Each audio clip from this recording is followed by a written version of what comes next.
Good morning, Flagler County, and welcome to Veterans on Point, a WNZF radio show developed in mind for our beloved and respected veterans population and anyone else listening via internet or podcast.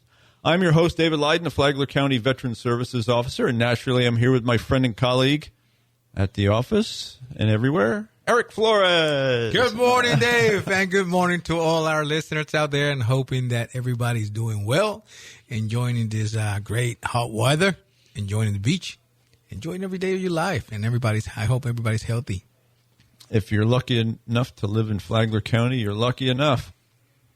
And I was talking with Sally and I were walking around the neighborhood yesterday, and we were talking with some neighbors about how fortunate we are to live in this area. It's still peaceful. Yeah, the traffic's picking up a little bit. Yeah. You know, there's progress going on around us. But still, comparatively, if you talk about living in places like Miami or Jacksonville, or actually, you don't have to go that far. St. Augustine. I mean, that place, that US 1 in the afternoon, like 5 o'clock, 4:30, that's mayhem. Yeah. It's bad. Well, we're still fortunate. We're still small, yeah. Yep. Though they are trying to pack another 8,000 houses out there in the western part of the county. Yes, so I read that. I think things will definitely change if that happens. So, as you see, we have a guest in the studio today, and that is Charlie Hayes. He's a Major United States Army retired. Good morning, Charlie. Good morning. Good morning. Good Happy morning, to be Charlie. here. Glad to see you guys. Charlie is a member of many service organizations here in Flagler County, including the Sons of the American Revolution. He's a lover of history, and he's going to be with us the second half of the program to tell us about a historic event. And but Charlie, you know, as we go along, just chime in where you see fit, okay? Okie doke. All right, so Eric and I are your Flagler County Veteran Services officers at 1769 East Moody Boulevard in Bunnell. Our phone number is 386-313-4014. We're there to help you with your VA claims, both veterans and family members, normally surviving spouses. But we're there to help you with other things, too. Can be your retirement paperwork or survivor's benefit plan paperwork with the widows, and, you know, much more. All kinds of VA stuff with health care information and burial information and education information, home loan information, so forth. So give us a call. Make sure you have an appointment. That would greatly help us out. Make sure we stay on schedule with all of our guests and clients. We have a song of the week this week, of course, is we're going to do the Star Spangled Banner again. This is the first time I've heard this version. I mean, you've been around longer than I, Charlie. Have you heard of Sandy Patty? Negative. She's So that was before your time, too, Charlie? No, Yeah, she's no. not. She's probably Charlie's age. Right. But she's... So she's young. yeah, she's younger than Billy Jones. Really? You heard that one? Yeah. But Sandy does a remarkable rendition of the Star Spangled Banner. She did it before. You know, the version I have here is before. I think it's in Washington D.C. I think there's presidents and Congress people, and I saw Jesse Jackson in the audience. So all kinds of famous people in the audience. And it's I got it off of YouTube, but it's in 1987. So stick around towards the end of the program to hear that version. If you want to nominate a Veteran of the Week to be in the Palm Coast Observer, get a hold of Brent Warrenoff at Brent at observerlocalnews.com. Massage by Natalie and Company. I saw a Facebook ad for that recently. So, Charlie, if you ever have any achy, breaky bones and muscles, Massage by Natalie, she's at 386-227-740 or 7499. That's 386-227-7499. The address is 4871 Palm Coast Parkway Northwest, Suite number 1 in Palm Coast. Give her a call. Yeah. Good information. Yes. All right. Can't forget our League of Loyal Listeners. And, of course, Billy Jones is the leader. You know Billy Jones, Sure of course. enough. Good morning, Billy. Hey, Bill. And, Billy's at the top. He still gives me his feedback, and I appreciate that, Billy.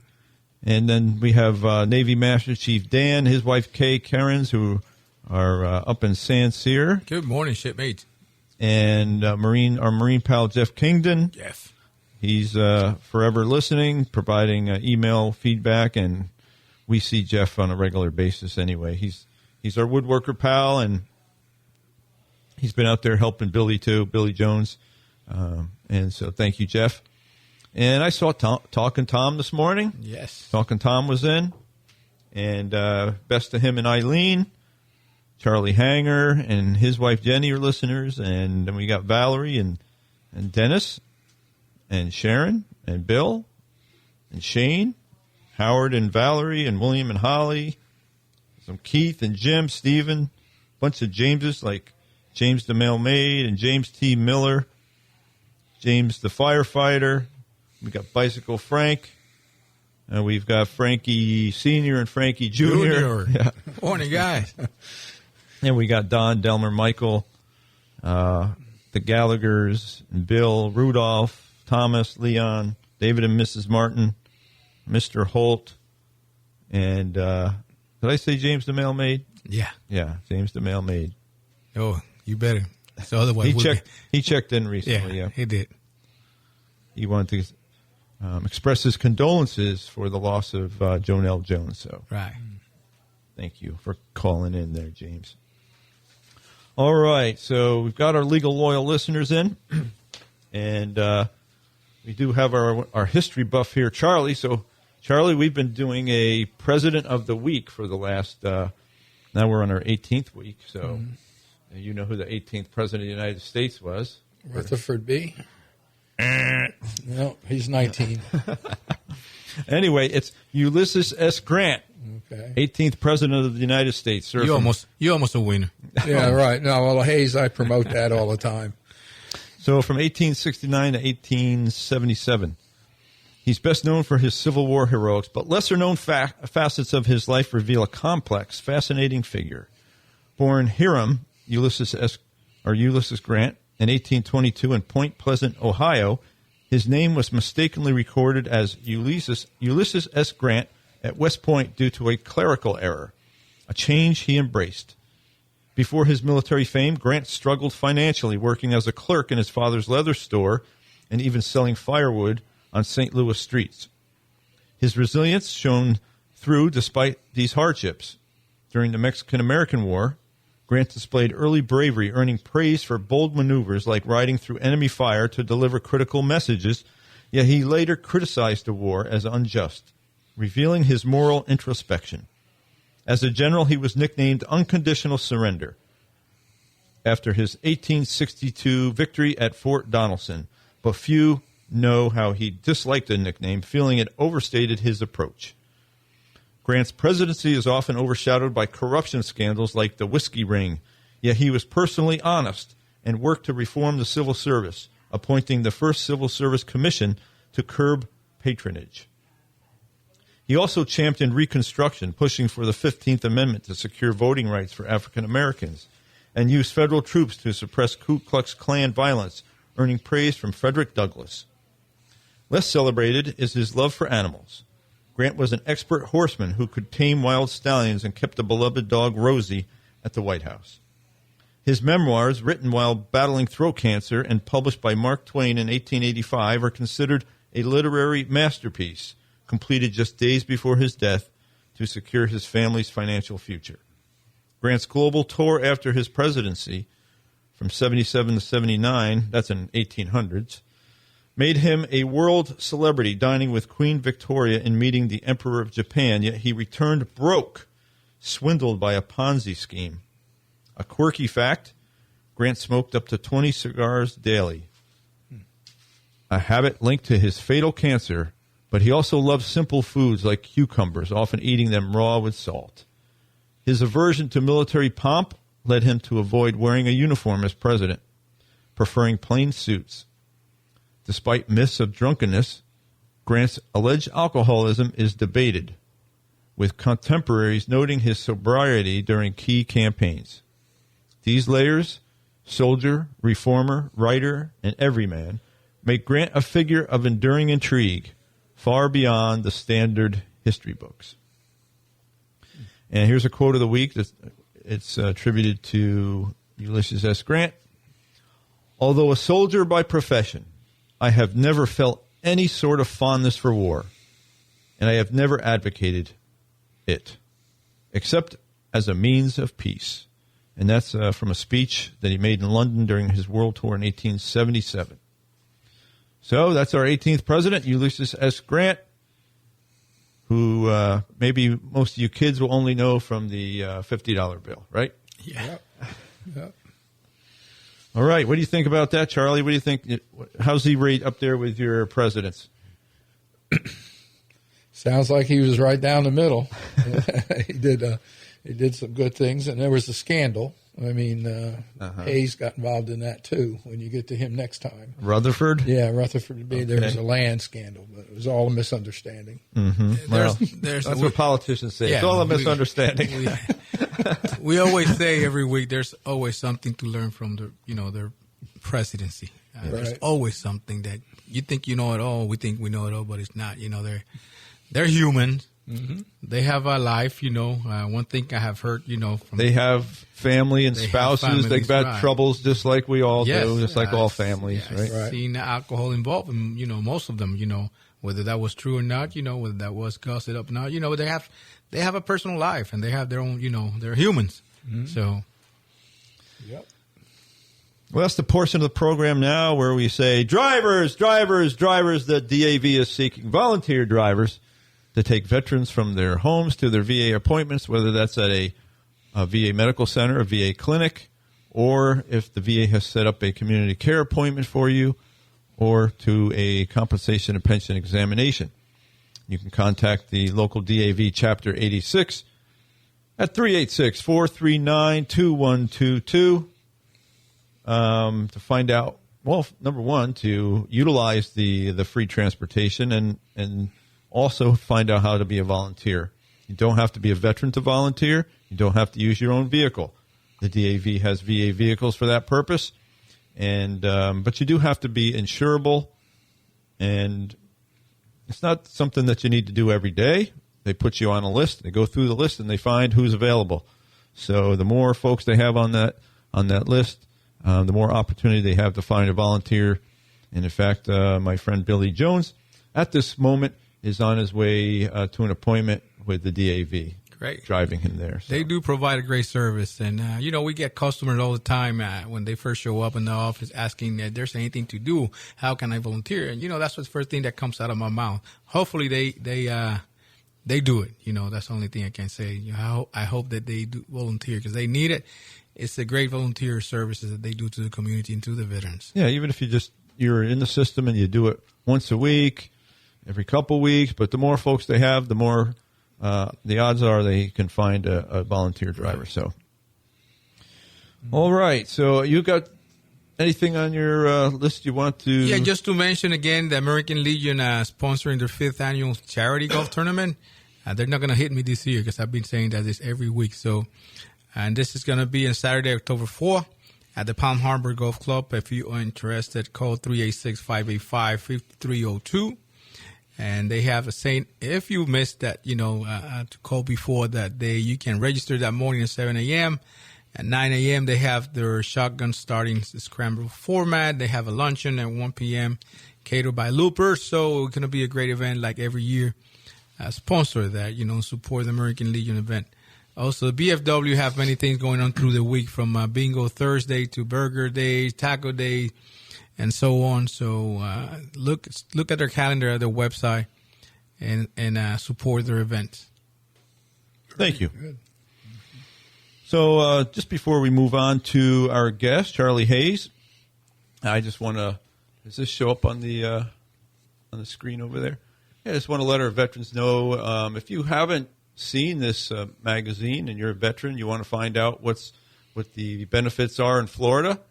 You can stop by our office. We can provide one of these, or you can go to the website and see the digital version. what are they at? FloridaVeterans.org. Right, FDVA.org. Yeah. But you can Google it. You can Google it you can miss it. 2025 Florida Veterans Benefit Guide. And if we run out of steam with Charlie, we have some time at the end of the program. We'll talk a little bit about what's in here.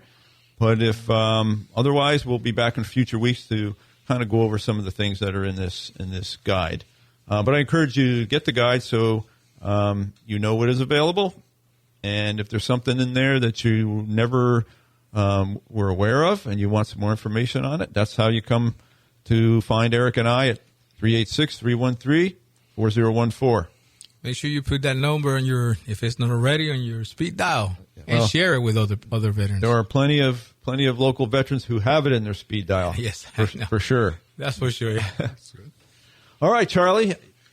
Well, good morning again. Good morning. Yep, You've got a historic event that you want to share with us, and right. There's a couple of them actually, but I just want to kind of say something about the Sons of the American Revolution. We are a lineage society that we go back to patriots that actually fought in the Revolutionary War. So we're kind of saluting or working for the original veterans, if you want to look at them that way.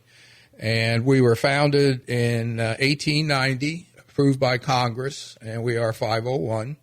And basically, we have a mission statement, which is the Sons of the American Revolution honors our Revolutionary War patriot ancestors by promoting patriotism, serving our communities, and educating and inspiring future generations about the founding principles of our country. And that's what we strive to do. And the original Independence Day is coming up this week. Right. Yes, we're going to be there. That's 249. And next year is the big one. Yes, that's the big one. And we have a lot of action going on in the Sons of the Revolution nationwide. But leading up to that, to have a big celebration next year. Yep. Well, it's going to be an event. But we're not one of the 13 original colonies, so we don't get all the credit or all the play that we would like to get.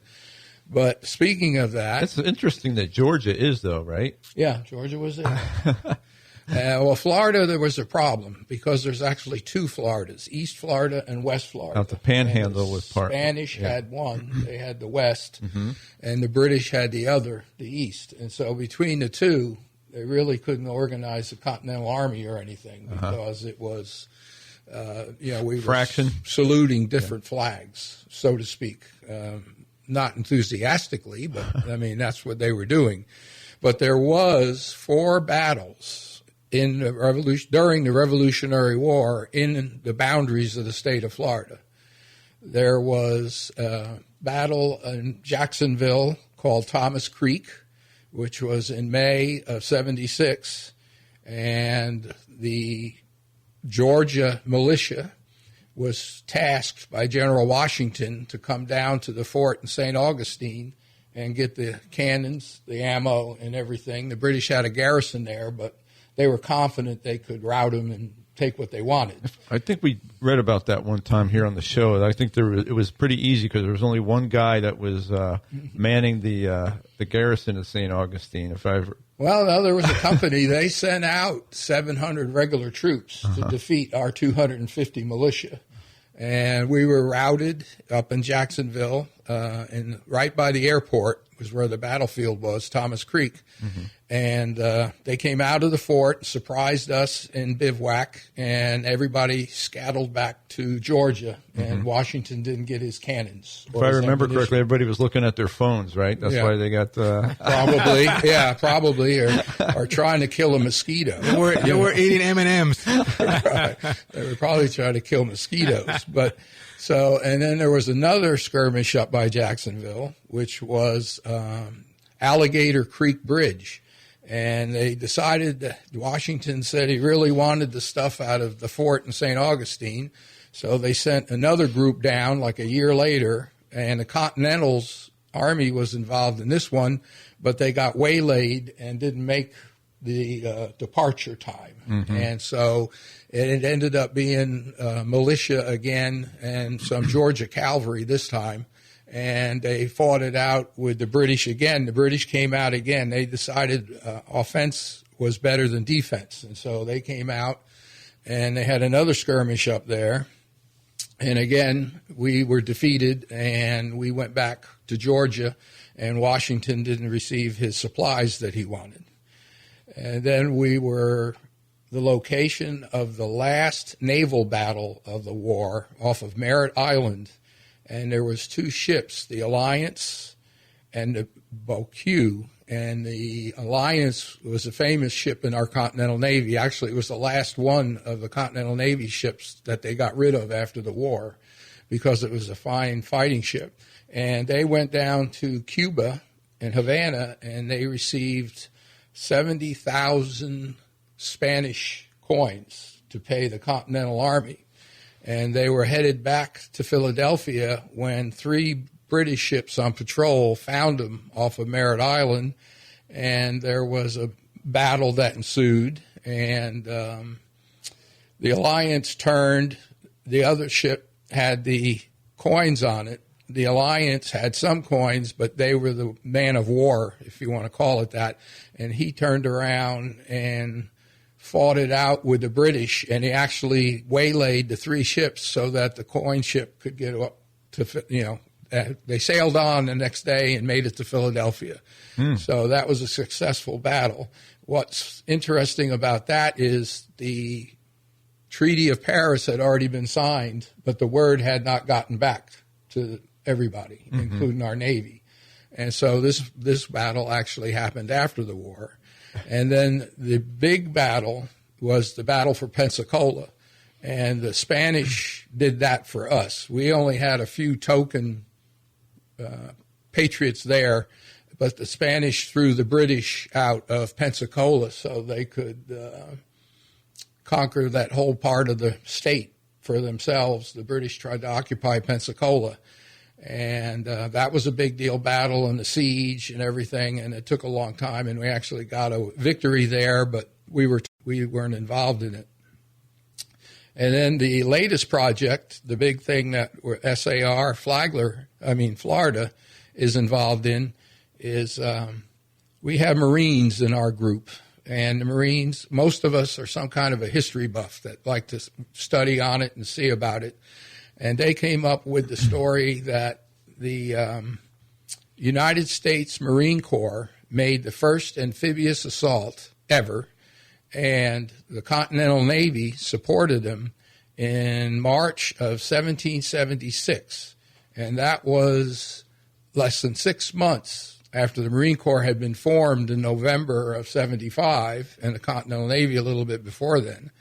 And long story short, they invaded Nassau, and they took tons. Bahamas. Okay, they invaded Nassau, took 2 forts from the British, and captured tons of ammunition and weapons that Washington did use during all the campaigns up in New Jersey and New York and everything. And they were successful. And this was the first time that there had been an amphibious assault, the first time the Marines actually invaded anything, and the first time that our new flag flew over foreign soil. And they occupied Nassau for 2 weeks. And so what we are doing is we are putting up a monument in Pompano Beach, which is going to be erected next year, and to commemorate this amphibious on March the 5th, 2026, we're going to have the ribbon cutting, and they're inviting everybody, senators, the Department of Defense, everybody, because this is the first amphibious invasion that the United States Marines and Navy ever did. They used 220 Marines under the leadership of Captain Samuel Nicholas. Mm-hmm. To all our fellow Marines, see, we carry you back then, we're still carrying you today. Right. Well, that's pretty neat. They're going to put up a monument to commemorate that down in 20-foot obelisk, and the whole park, city of Pompano Beach, is giving them a primo location, and they're putting packages together for tourists and stuff. They say over 300,000 people. So the Marines that are in the Florida SAR were responsible for Yeah, they getting it. kind of figured this out, and they contacted the Marine Corps Museum in Paris Island and asked if there was any memorial to commemorate this. And other than a little plaque that's on the ground in NASA, there's nothing, the Marines said. So our guys took the lead, and they're Well, there you putting go. together a major project. That's great. Well, Charlie, thank you for that interesting walk through history. We're down to our final minute, so I got to let you know that no country, no state, and no community does more for veterans than the United States of America, the great and free state of Florida, the wonderful Flagler County, the lovely city of Palm Coast, and all of our beautiful beach cities. I implore you to be a victor, not a victim. Be educated and not indoctrinated. And most importantly, be kind to someone today or many someones. And Charlie, any final thoughts from you? Thank you for having me. And thanks, Charlie. Thanks Thank for you, being here. Charlie. Thank you to all our listeners and our audience watching on YouTube now. Any way to contact SAR for folks out there that might want more information? Anyone that wants more information can use my email. It's King Hayes, KINGHAZE at AOL.com, and I will be happy to respond and give you the information about the SAR or the memorial, which we're still in the fundraising process on. Well, thanks, Charlie. Thank you, Charlie. Thanks for listening, everybody. Have a good week. We'll be back with you next week. Bye-bye. Take care. Bye. Thank you. Oh, say can